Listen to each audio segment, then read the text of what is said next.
Bharatiya Janata party ਨੇ 2024 ਲੋਕ ਸਭਾ ਚੋਣਾਂ ਨੂੰ ਲੈ ਕੇ ਹੁਣ ਤੋਂ ਹੀ ਤਿਆਰੀਆਂ ਸ਼ੁਰੂ ਕਰ ਦਿੱਤੀਆਂ ਹਨ। ਇਸ ਦੇ ਤਹਿਤ ਪੰਜਾਬ ਦੇ 3 ਲੋਕ ਸਭਾ ਹਲਕਿਆਂ ਦੇ ਇੰਚਾਰਜ ਕੇਂਦਰੀ ਮੰਤਰੀ ਗਜੇਂਦਰ ਸਿੰਘ ਸ਼ੇਖਾਵਤ ਵੱਲੋਂ ਅੱਜ ਬਠਿੰਡਾ ਪਹੁੰਚ ਕੇ ਸੂਬੇ ਦੇ ਅਹੁਦੇਦਾਰਾਂ ਤੇ ਭਾਜਪਾ ਵਰਕਰਾਂ ਨਾਲ ਮੀਟਿੰਗ ਕੀਤੀ ਗਈ। ਉਪਰੰਤ ਪੱਤਰਕਾਰਾਂ ਨਾਲ ਗੱਲਬਾਤ ਕਰਦਿਆਂ ਗਜੇਂਦਰ ਸਿੰਘ ਸ਼ੇਖਾਵਤ ਨੇ ਕਿਹਾ ਕਿ ਪੰਜਾਬ ਦੇ ਲੋਕਾਂ ਨੇ ਭਗਵੰਤ ਮਾਨ ਨੂੰ ਰਾਜਮਾ ਪਿਆਰ ਦਿੱਤਾ ਤੇ ਵੱਡੇ ਬਹੁਮਤ ਨਾਲ ਵਿਧਾਨ ਸਭਾ ਪਹੁੰਚਾਇਆ, ਪਰੰਤੂ ਭਗਵੰਤ ਮਾਨ ਵੱਲੋਂ ਕੀਤੇ ਵਾਅਦੇ ਪੂਰੇ ਨਹੀਂ ਕੀਤੇ ਗਏ, ਜਿਸ ਕਾਰਨ ਹੁਣ ਲੋਕਾਂ ਵਿੱਚ ਵੱਡਾ ਰੋਹ ਪੈਦਾ ਹੋ ਗਿਆ ਹੈ।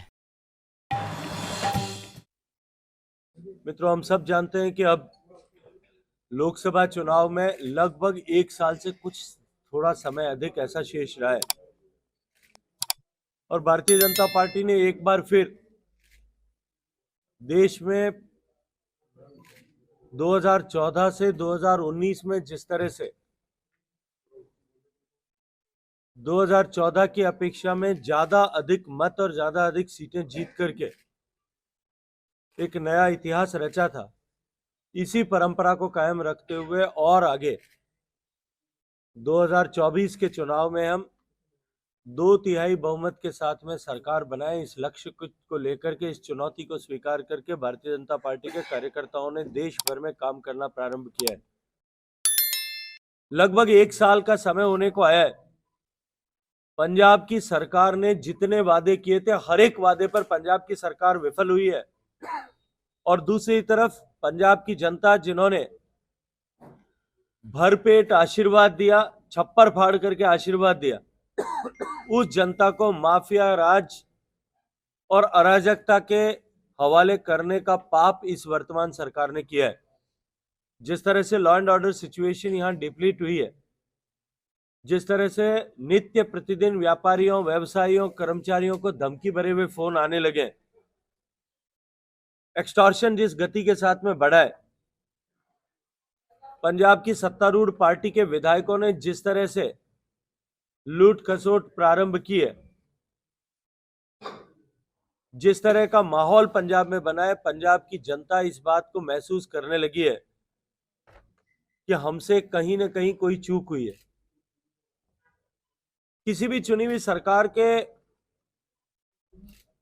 के प्रतिनिधियों के विरुद्ध छोटी मोटी नाराजगी होना स्वाभाविक होता है,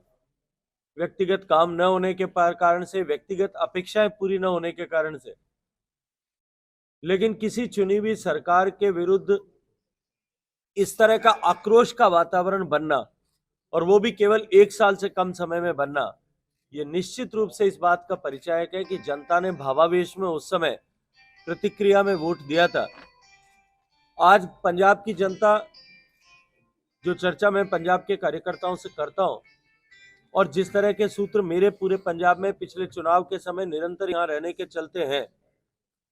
मैं विश्वास के साथ में कहता हूं कि जो भ्रांतियां भारतीय जनता पार्टी की विचारधारा के प्रति, भारतीय जनता पार्टी के नेतृत्व के प्रति जिस तरह की भ्रांतियां पंजाब के आम जन में खड़ी करने की कोशिश की गई थी, वो अब धूली दूसरित हो रही है, अपने आप समाप्त हो रही है, उनकी मिट्टी अब अपने आप हट रही है और भारतीय जनता पार्टी के प्रति लोग अपेक्षा भाव से पिंडों में इसकी चर्चा करने लगे हैं कि स्थायी शासन अगर कोई दे सकता है, सुरक्षित पंजाब कोई दे सकता है, समृद्ध पंजाब यदि कोई बना सकता है, तो वो भारतीय जनता पार्टी बना सकती है। और निश्चित रूप से चिंता का विषय है, और जैसा मैंने अभी अपने प्रारंभिक वक्तव्य में भी कहा, ओपनिंग रिमार्क्स में भी, कि पंजाब में लॉ एंड ऑर्डर सिचुएशन जो है बुरी तरह से कॉम्प्रोमाइज हुई है। न केवल इस तरह की विभाजनकारी ताकतें एक बार फिर सिर उठाने लगी हैं, अपितु चोला बदल करके इन विभाजनकारी ताकतों के प्रेशर से, इनके सहयोग से अलग अलग तरह के माफिया भी पंजाब में पनपने लगे हैं। देश की सरकार पैनी दृष्टि बना करके इन सब पर देखकर ध्यान रखे हुए और निरंतर पंजाब सरकार के, पंजाब पुलिस के संपर्क में रह करके उन्हें जिस तरह का सहयोग करना चाहिए उस तरह के सहयोग प्रतिबद्धता के साथ में कर रहे हैं।